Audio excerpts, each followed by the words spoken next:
I feel it's just a scam. It's a scam by all these companies who want to sell their watches. A lot of people who go to the gym, and there are a lot of orthopedicians also saying this, that if you go and work out and do deadlifts, you're going to end up with a disc bulge. Yeah. Why? I do not agree to that. How many orthopedics do we know who actually go and do a deadlift? Most of the healthcare professionals in our country haven't been to the gym ever. For them, the definition of workout is going and doing a 30-minute walk. The modern science says that weight training doesn't stunt your growth. It in fact enhances your growth. And you will always see that athletes who have done strength work early in their life are always going to be taller than their parents. I have a 12-year-old kid, a girl who plays tennis, who's rather pursuing tennis full time. She does 150 kilos of hip thruster.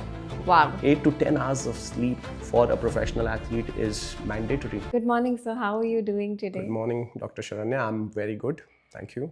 I know you've been traveling extensively, but how's that been? Actually, I don't travel so much these days, but last couple of weeks I've been out with the Indian tennis team and fortunate enough to have won the tie. India played Switzerland, and after a wait of almost 32 years, Team India beat a European team on European soil.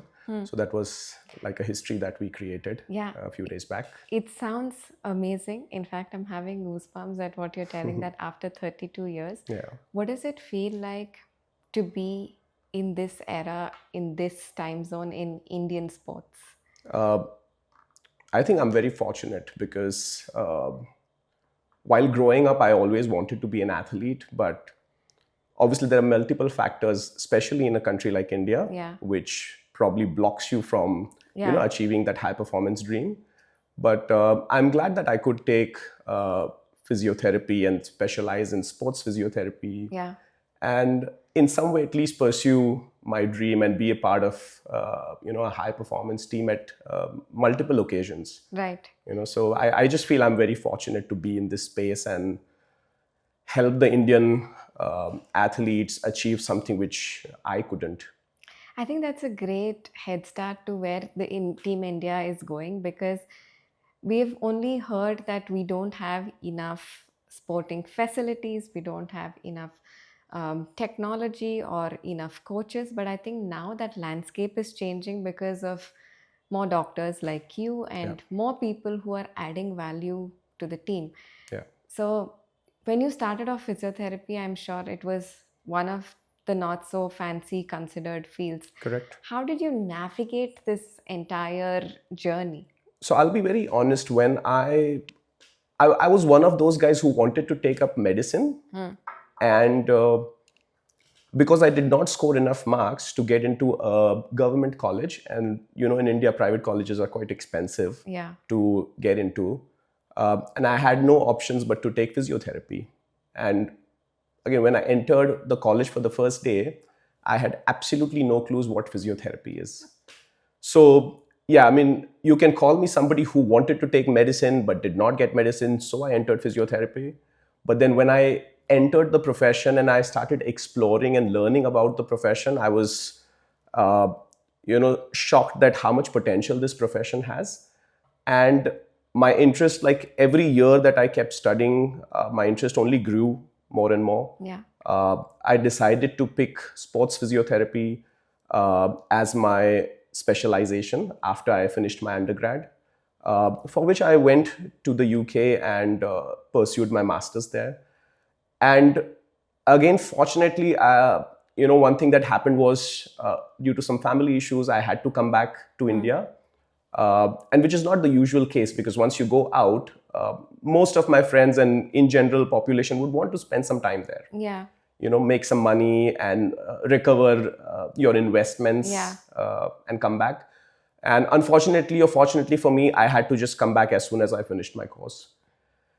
And when I came back, I had big dreams, and I was like, yes, I have pursued my master's from UK and I'm like a celebrity now in India.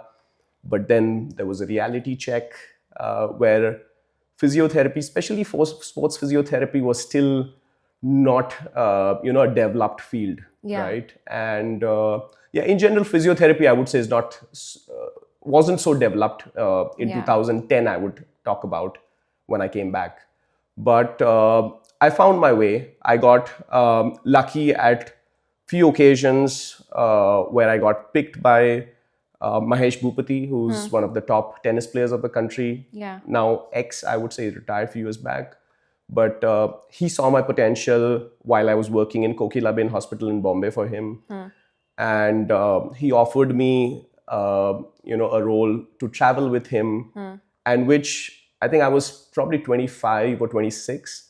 And at that age, to get to that level and to travel with the top tennis players of your country, that was like a dream come true at a very early age in my life. And I have, in last 15 odd years, I have seen this industry grow leaps and bounds. Yeah. Wherein I think people like me have created this industry in such a way, or developed the industry in such a way where finally we get some respect. Yes. Otherwise, in general, physiotherapy is not the most respectable profession in our country. Right? Yeah. Yeah, I think it's very rightly said, because it takes effort and it takes time. Nothing happens over 1 year, right? It's 10 years of hard work. And today, Peak Performance, you are the co-founder, and you have taken sports physiotherapy to a new level.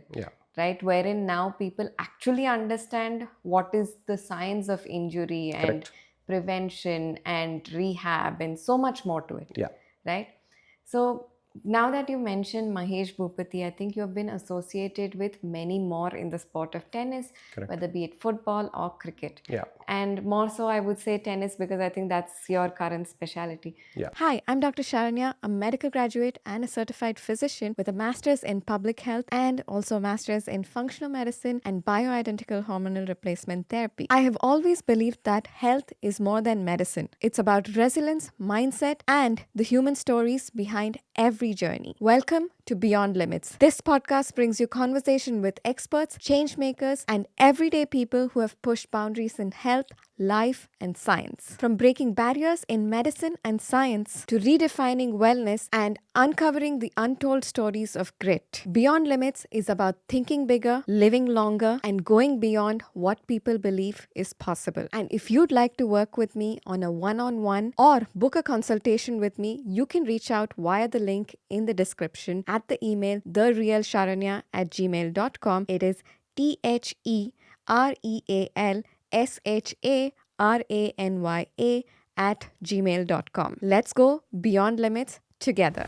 What was it like for you when India won the Davis Cup just 2-3 days back? Goosebumps. I mean, we couldn't control our emotion because we all know that the European standard of tennis is way too high.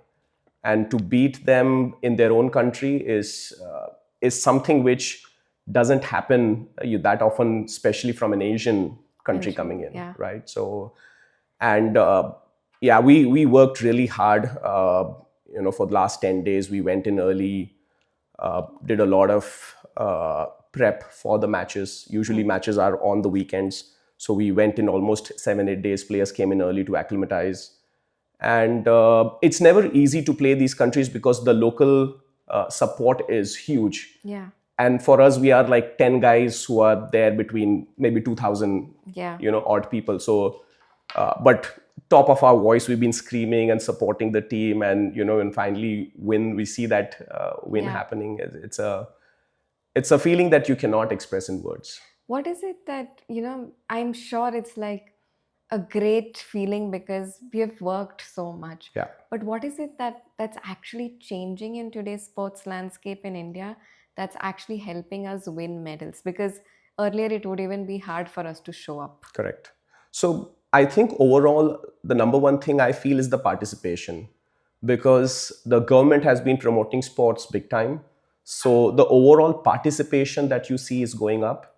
And when the participation goes up, then we see talents coming out of it. Right. And medals are secondary. I feel if we can send 500 or 1,000 athletes to an Olympic or Asian Games, we know that the number of medals are also going to increase, right? If we only send 10 people, which used to be the case, say, 10, 15 years back, then how would you expect us to win medals? So, And this is how countries like China or America are excelling, because the participation is huge, and when the participation is huge, your probability of winning medals is also high. So one thing's definitely gone up is the participation, and people take sport more seriously these days. It's not just a recreational. Yeah. Parents are much more educated. In fact, I'm a father to an 8.5-year-old son, and my son has been playing badminton since last 2.5 years, and I make sure that I'm there during his practices. And similarly, there are a lot of parents that I work with, who want their kids to take up sport, and pursue sport professionally. Right. And which I would say during my years of growing, that wasn't the case at all, because a typical middle class Indian family would want their kids to focus on studies, and sports can be played just as a recreational, as a hobby, not as a full-time career option. So that has changed big time. The infrastructures have come up well. A lot of private entities have been investing a lot of money, and think about someone like Neeraj Chopra. Right? JSW has been playing a huge role behind his success. So when the private entities come in and when the government's supporting them, I think that's the perfect combination where we would want to be. But I still feel there's a long way to go, because if we want to compete countries like China and America, we still need a lot more. Right. Infrastructures, as well as the mindset and the professionals who work behind these athletes. I think that's very, very comprehensively you've put it across. But another question I have is, in India, is it that sport is only for the rich, or even the poor can afford it, or the middle class can afford it? What is the landscape like? To an extent, I would say, but then we can differentiate different sport into different categories of investment that you would want to do. A sport like tennis, golf is not easy. And you need a lot of money right from when your kid is, say, 8 or 9-year-old. And because I've been in tennis, I know a lot more about tennis. But think about when you are a 12-year-old tennis player. There's not much you can do in our country because of the resources. And if you want to compete with the Europeans because they are the best, then you have to go to Europe and train there. And it takes anything between, I would say, 50 lakhs to a CR of investment each year. And talk about at least for next 10 to 12 years, right? And you still have no guarantee that you are going to become a top tennis player and you'll start, getting your rewards. So, and imagine how many families in our country can afford a 1 CR sort of an investment just to pursue a sport. That's difficult, right? Yeah. But on the other hand, when you look at a sport like badminton, which is much cheaper to pursue, because in India we have very good facilities, we have world-class coaches, and the system is quite good. So you don't have to really go out of the country. So it can be pursued at a much lesser cost. So, like you mentioned, depending on the sport, we decide how much the cost it would be, and how easy or difficult it is for the parents, right? So I think there was an article by Pulela Gopichand, which he greatly called out, saying that in India, sport is not for the masses. Sport is for somebody who is, well settled, has, well settled parents. Does that still apply?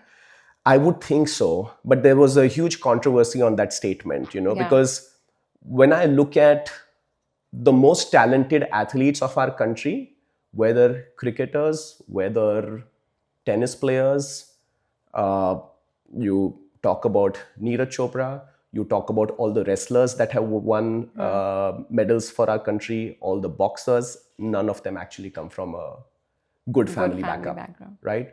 But what is important is, can somebody recognize their talent at that early age? Can somebody be willing to sponsor them? Because even when I say a sport like badminton or wrestling, which is much economical and affordable, But still, if you talk about lower middle class families, Yeah. it's not easy thing, Yes. right? Because it's not just going and playing there. It's from your racket to your shoes to your clothing, Nutrition. apparels, to your nutrition. When you Yeah. get injured, your physiotherapy. So I think talent doesn't look or doesn't depend on your socioeconomic background. But I know what you're trying to say. It's not easy that every talented kid Yeah. will be picked up by somebody and sponsored by somebody, and he Yeah. will eventually become a top athlete. So yeah, I think to an extent you're right, but not entirely. Yeah. Yeah. I think I get you, because there's a lot of factors that are involved, and Yeah. not everybody gets the chance, and not everybody gets Yeah. to be at the top. Yeah. But what is the athlete mindset like? Because they're continuously playing the sport, and it's something that is different than what other kids are doing. Correct. What is the science, or what is that mindset of the athlete like? So athlete mindset is completely different. For a general kid who is going to school 6 hours a day, gets to spend time with his family, gets the time to play with his friends, eats home cooked food. And there are so many smaller aspects that we don't even talk about and we don't even think of, right? And these are actually real luxuries when you look into it. With athletes from say 12, 14 years of age, when they're actually pursuing a sport professionally, it's a different city, a different country. You always live out of a suitcase. You eat what you get. You don't get food. You end up eating a sandwich. So it's not very easy. But I feel the passion and the motivation that they carry is what helps them, in all aspects of their life. And I always feel like sport is something which every kid has to participate in, right? Whether you become a pro, we can leave it for later. Yeah. But every parent should put their son or daughter into at least one sport. Yeah. Because sport will teach you a lot of things which your school will not teach you.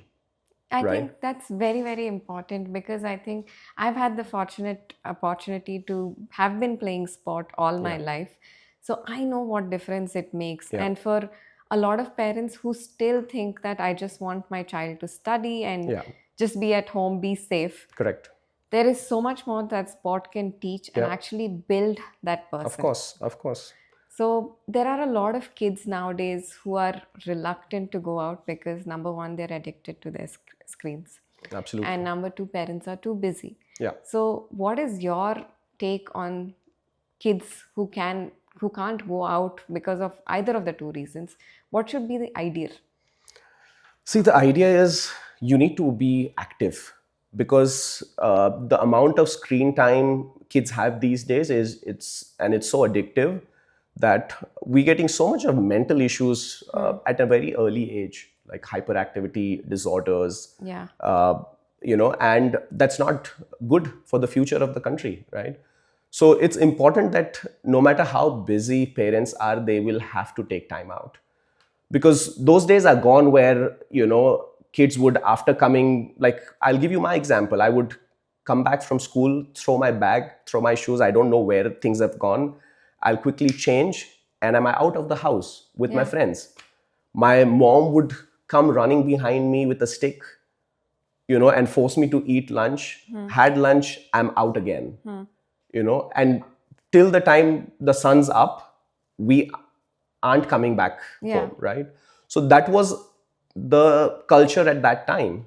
But unfortunately, when I look at my kids, they don't have friends. They have one or two friends. And today, I mean, there's also a concept of play date, which we didn't knew what play date is, till actually somebody invited my son for a play date. Yeah. Right? Because for us, every day was a play date, right? And we would not officially announce that, between this time to this time, can your kid come to my house and play with my kid? And we'll call it a play date. Yeah. Right? So that scene is actually so bad. So whether, it doesn't matter how busy as a parent you are, it's going to be important that you take some time out for your kids. If you can't spend time with them, you at least enroll them into academies. Yeah. The easiest option is most of the school these days have post-school sports classes. Enroll them into that, right? And you don't know how and when your kid develops an interest and gets serious about it. Yeah. That's the easiest thing I would say. I think that's so important what you said, because it's very, very important that this is inculcated in the development of the child. Yeah. And then they become an adult to be functioning better, healthy, and mentally in a much better space. But apart from this, you also have a lot of young children who come train at the peak performance. Correct. They're all athletes, and from a very young age they may be having injuries, they may be training to develop their strength and lot more. Yeah. So what is the actual science behind injury prevention, and how do you actually train these athletes or even general population?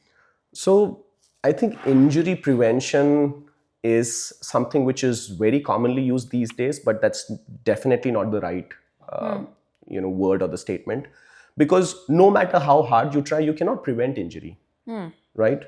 Would you know any athlete who hasn't gotten injured? Nobody. Everybody will get injured, right? Yeah. But then in tennis, if you look at it, let's consider two athletes. Let's consider Rafael Nadal and let's consider Roger Federer, right? Both have had their share of injuries. Yeah. But let's think of how many times Roger had to miss tournaments versus how many times Rafa had to miss his tournaments because of injury. I would say Roger probably would have missed, 6, 8, 10 tournaments in his entire career out of injuries. And Rafa Nadal, after every 6 and 8 tournaments, he would be injured. And he would be out for 6 months, a year. Yeah. But again, his commitment, his dedication towards the sport that keeps bringing him back on court, and he doesn't just show up, he's winning medals and grand slams, right? So you cannot prevent injury, but the right way to put is how do you minimize injuries? Because injuries will happen, right?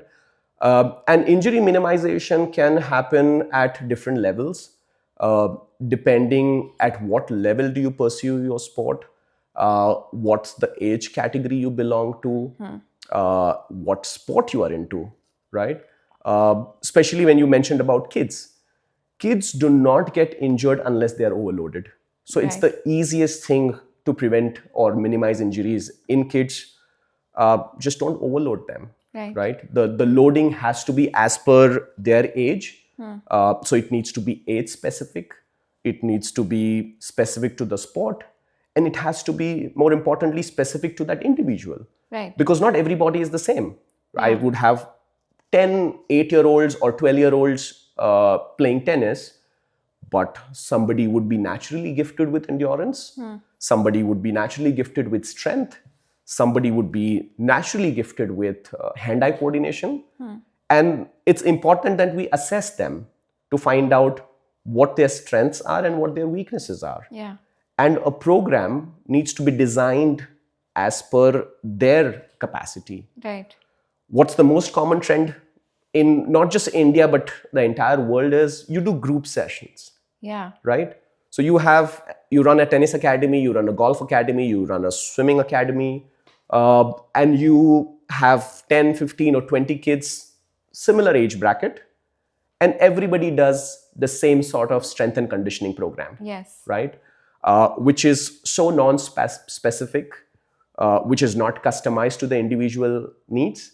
And that's when we see the problems coming in. Yeah. Right. So with that, you said group programs, right? The common question we all have is, now I'm just taking it to the general population. A lot of people now, when you ask them, where do you work out? I go for a group session at so-and-so place. Yeah. Right? Let's not take the name of that so-and-so place. Yeah. So they go to these group classes, and as a principal, I've always seen people saying that, I'm working out and I'm going here, but I'm not seeing the results, and it's a group class and I've been there for a while. Why is that so? See, honestly, I'll say more the number of group classes and all these places starting up, it's better for me because they give me more business, But on a serious note, think of a group class, I think is a fantastic environment for somebody who actually knows how to perform a squat, who knows exactly how to perform a deadlift, who's been working out but probably doesn't have enough motivation to do a one-on-one session or go to the gym and work out individually. This is a perfect platform where you have 20, 30 people, the motivation is there, you have a little bit of a competition going on, within that group. Yeah. That's great. But think about, it's great only for individuals who have some background to strength and conditioning or workouts. Now, the general trend is that you've started a company which does group training, you start enrolling people, your first session, you enter, the coach have no clues about what your body looks like, what is your workout background. Have you ever done a squat? Do you know the foundational movements of the human body? Right? There's no concept of warm up. There's no concept of cool down. So you come in, you start your sessions with jumping jack, move on to burpees, do some jump squats, do some high knees.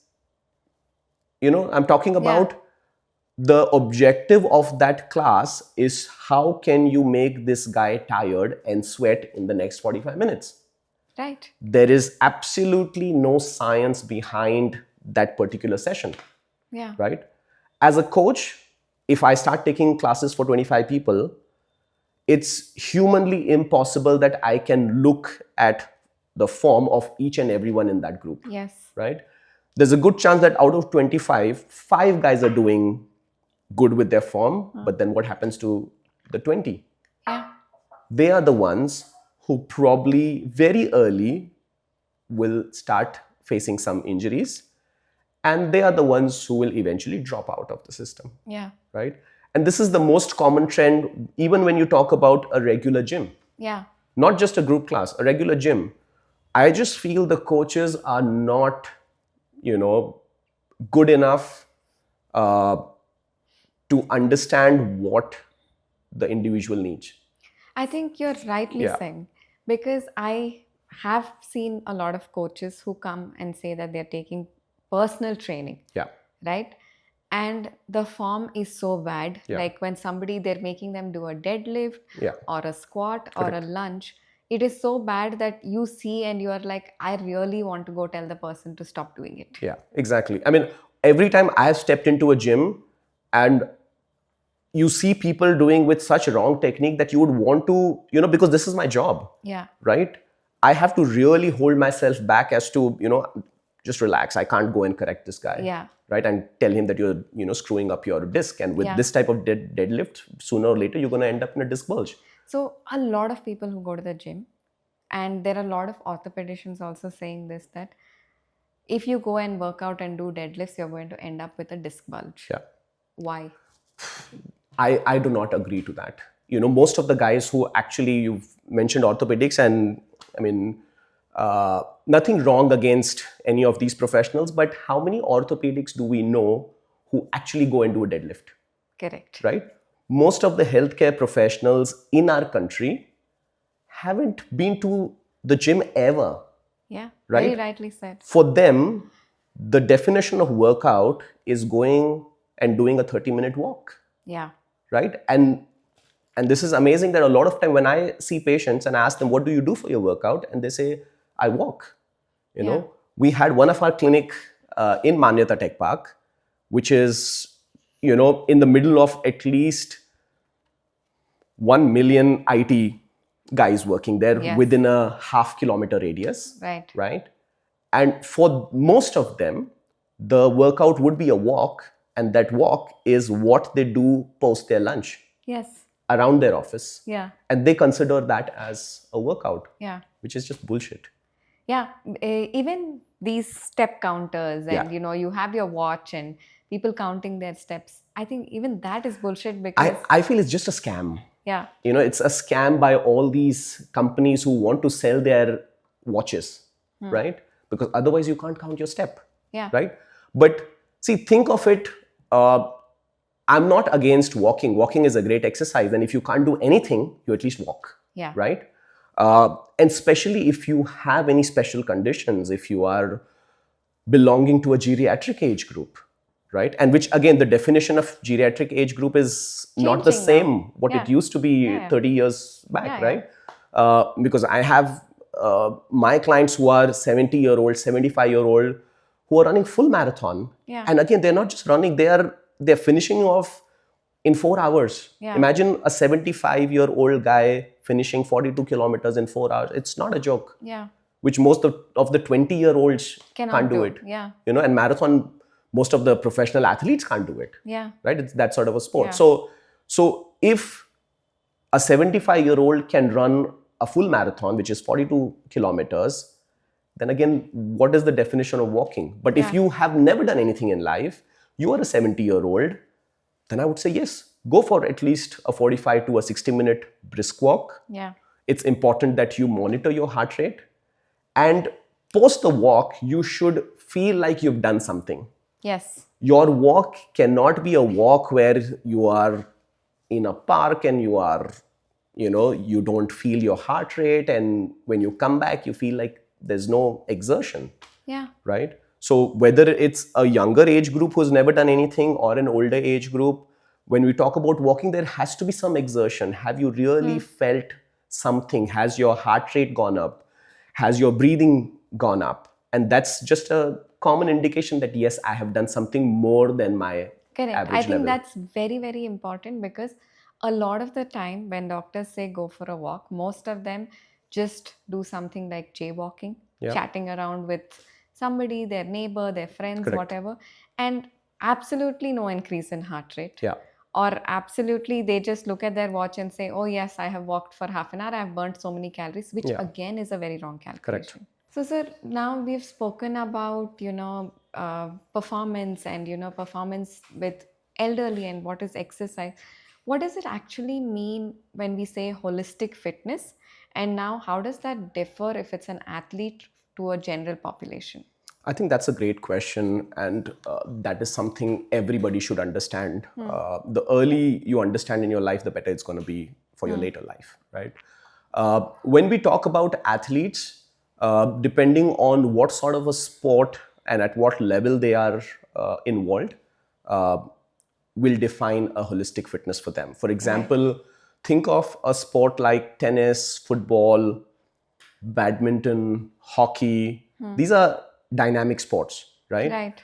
And these sports require speed. It requires agility. It requires change of direction. It requires endurance. It requires mobility. It requires hand-eye coordination, and 10,000 other things, honestly, right? And we'll have to break down their fitness routines at such micro level and then put it in a platter, right, for them, right? And like I said, it depends on the sport.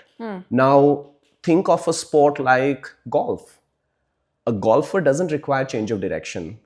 He doesn't require speed, but he definitely requires a lot of strength. He requires a lot of power. He requires stability, right?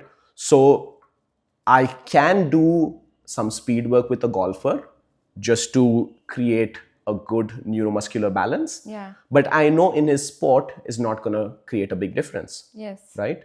But I will do a lot of balancing work with him, a lot of proprioceptive work with him, a lot of power generation work with him.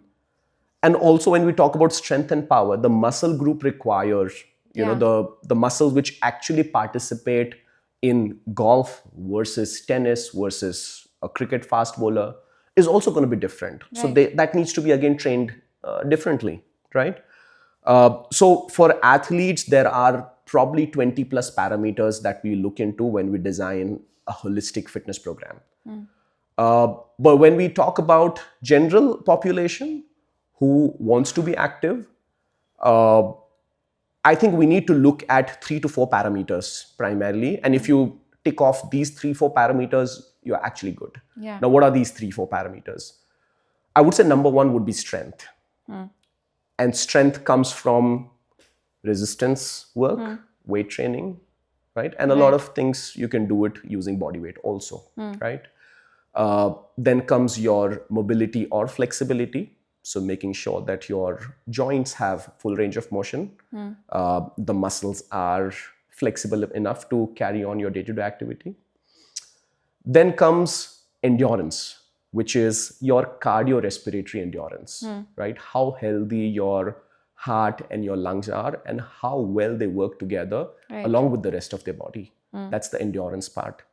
And the fourth is your stability part, or in simple terms, your ability to balance, right? And especially as we keep getting older, our stability or the proprioceptors, the receptors which are responsible for our balance, will start getting weaker, and the transmission of impulse is much slower. Right. And that's when post 60 or post 70 we see, increased risks of falls in this category, right? So stability becomes an important part. So you look at strength, mobility, endurance, and stability, and if you tick off these four factors, honestly, you're good. Right. I think that's very rightly said, because up until now, like, I'm not even saying 5 years ago, I'm just saying 1 year ago, people did not have the idea of a holistic fitness. Most people above the age of 50, you see, they're just walking. Correct. Right? And they are even scared to go to the gym. And there is also a myth that, young children are not supposed to lift weight. What is it? Can they actually do it? So I think let's break this down. I still feel that even now, not even 1% of our population understands what is holistic fitness, right? Things are getting better, but the percentage would still be probably just 1%, right? So there's a lot of work needs to be done from the professionals in educating the masses, right? Because through education only they'll understand. And then we talk about kids, right? A lot of parents, when I first came to Bangalore and started Peak Performance, and we specialize in training athletes, whether you are a 10-year-old or you are a pro-level athlete, right? And we'll have a lot of kids, a lot of parents bringing their kids rather to our center. And they have understood that, yes, my daughter or my son requires strength and conditioning, which is great to start with. But then they would come and tell me, can my son only lift 1 kg weight because he's only 12, he's only 14? And that would be really upsetting, because all these parents who have done a great job to bring their kids to us, but then they still haven't upgraded their knowledge as to what's the modern science behind weight training or strength and conditioning in general, right? And we are still stuck with our old school thought of kids should not lift weight, right? And this is a huge difference maker when I look at a 12 or a 14-year-old Indian athlete and a 12, 14-year-old European or American or Australian athlete. Right? In fact, 6-year-olds, not 6-year-olds, 5th grader, 6th grader, 7th grader in America, they have proper workout sessions wherein the kids are taken into the gym. They've been taught how to do a squat, how to do a deadlift, how to do a box jump, how to work on their running mechanics, right? We are far, far away from that. I see that. Maybe 50 more years where our school actually has, in the name of PE, we actually do a strength program. Right. I think that's so important, because in the name of PE, they make us do aerobics. Or more so, in some schools, they're just let out into the ground. That was the situation in my school. We would have a ground and we would be like so excited because our PE period would be nobody looking after us, and we are allowed to do whatever we would want to do. So girls would go in a corner and only chit chat. All the boys will be just running around, punching each other, kicking each other. Mainly just we ending up in fighting. Or we will just, somebody will bring in a bat, or we have a plastic ball and we start playing cricket. That's the definition of PE class, but which is very different, compared to the Western world. Right? And coming back to your question, the modern science says that weight training doesn't stunt your growth. it in fact enhances your growth. And you will always see that athletes who have done strength work early in their life are always going to be taller than their parents, right? Or taller than their peers, right? Which is so common. This is not one, but tons of genuine research that has been done, whether it's British Journal of Sports Medicine or American School, bunch of researches that just proves that strength training facilitates growth rather than inhibiting growth. I think that's such an important myth to be busted, because a lot of parents, even now, you see kids at the gym and they're like, no, no, no, don't lift weight and things like that, which actually in fact impairs their growth, I feel, because they're not building the right kind of muscle or the right kind of bones. And think of the power generation that is required in some of this sport. Right. It's a lot. And if you don't have strong muscles, how are you going to generate power? Right.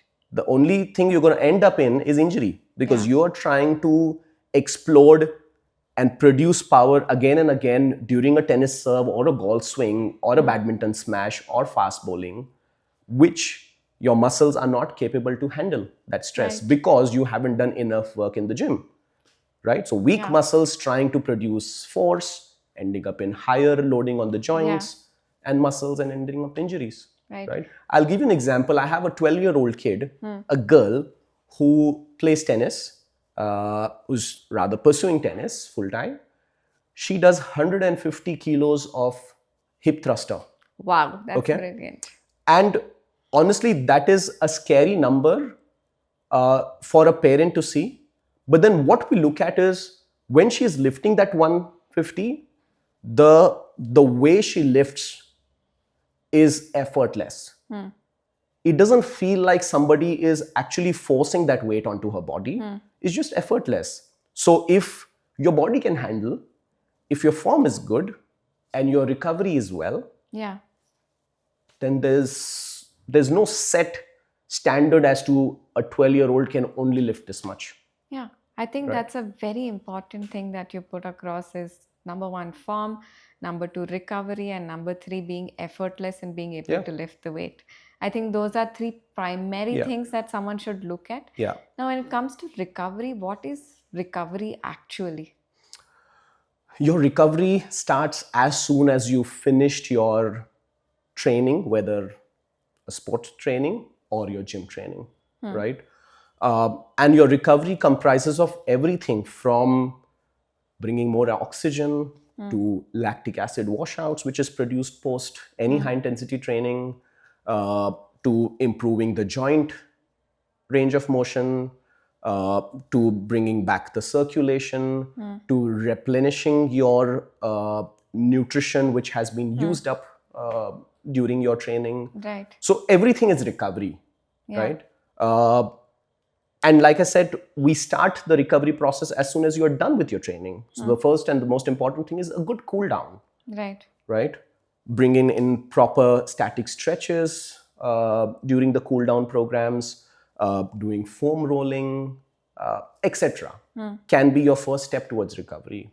Then if you have accessibility for, say, cold immersions like ice baths or ice rubs or compressions, then that's again recovery.